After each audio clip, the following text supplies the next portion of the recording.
Dating apps work, but only if you're in the top 20%. Delusion calculator, there it is. Women find like 80% of what they see on dating apps is unattractive. You will have a bad experience. You will experience frustration on dating apps if you're not the best version of yourself. Most guys have no opportunity to spin plates if they're not using dating apps. They just don't have the dating opportunities or the gumption to make the cold approaches. Let's find out what is available out on the dating market for women like that. It's only 2.2 of the population that's available to them in the US. Where is it? Delusion calculator. There it is. You must have seen this. I'm sure some of you haven't. So give me a second. Oops. Stop screen. Present. Share. Here it is. So, I mean, your average chick on a dating app, she's probably 30. She's going to be looking for a guy her age or maybe a little bit older, right? We'll just leave race out of the picture, but if you were to select white, for example, which seems to be like the strongest preference for most women on dating apps, they always want a minimum height requirement.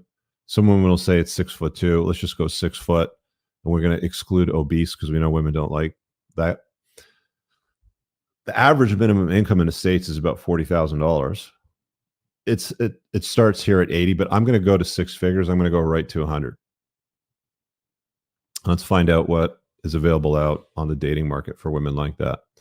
It's only 2.2 of the population that's available to them in the US, right? Like the probability is very, very small. A bunch of dorks took some data from dating apps and how women use dating apps and, the available guys out there that they all want to be with, which they all describe. It's the same thing, right? It's like 6'5", blue eyes, trust fund baby, whatever. You can call it the 6'6s, 6 foot tall, 6 inches in the pants, 6-pack abs, 6 months out of a relationship, 6-figure income, 600 horsepower car, whatever the metric happens to be. It's always a reasonably high bar. Like even the height bar itself is kind of stupid because like most women don't realize that the vast majority of the North American population is under 6 foot tall for males too, right?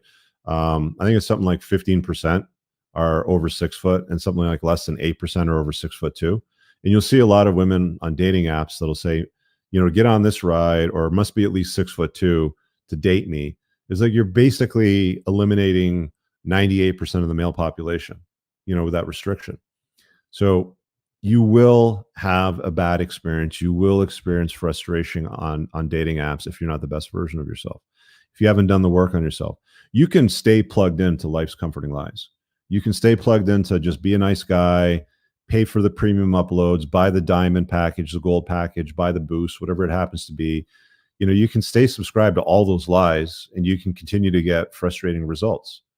Might even get blackpilled and say, F it, I'm out. It's not worth it. The juice ain't worth the squeeze sort of story.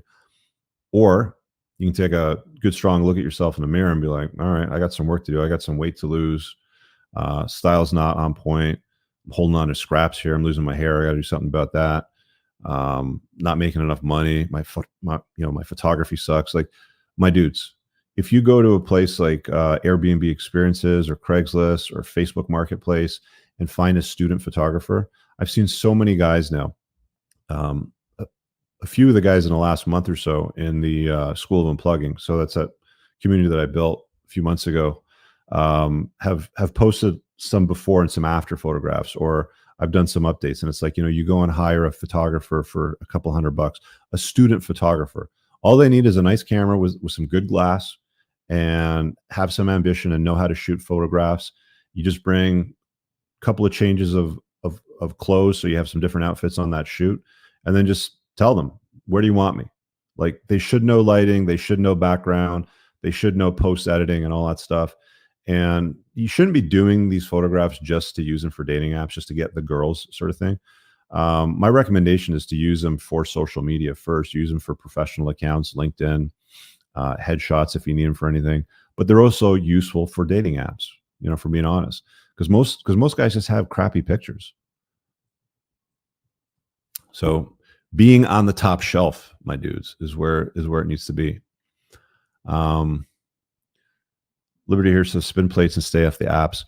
You're not, most guys, if we're being honest, have no opportunity to spin plates if they're not using dating apps. They just don't have the dating opportunities or the gumption to make the cold approaches. And even the cold approaches can be a pretty big waste of time. Like, I'll be completely honest with you guys. Dating apps work, but only if you're in the top 20%. That's it. They're just not going to work for you if you're nowhere near the top shelf. Women only want, like, women are savage. Like, there's lots of videos out there breaking down how women use dating apps, right? They've published this information over the years many times, and it never changes. Women find like 80% of what they see on dating apps is unattractive. The bell curve is different for guys. It's very normalized, right? Like, they'll find most women generally attractive on dating apps, but for women, when they rate guys, the vast majority of guys, it's a left swipe. 80% of y'all are getting a left swipe because either you don't look interesting enough, you don't look valuable enough, your photography sucks, you've got weight to lose.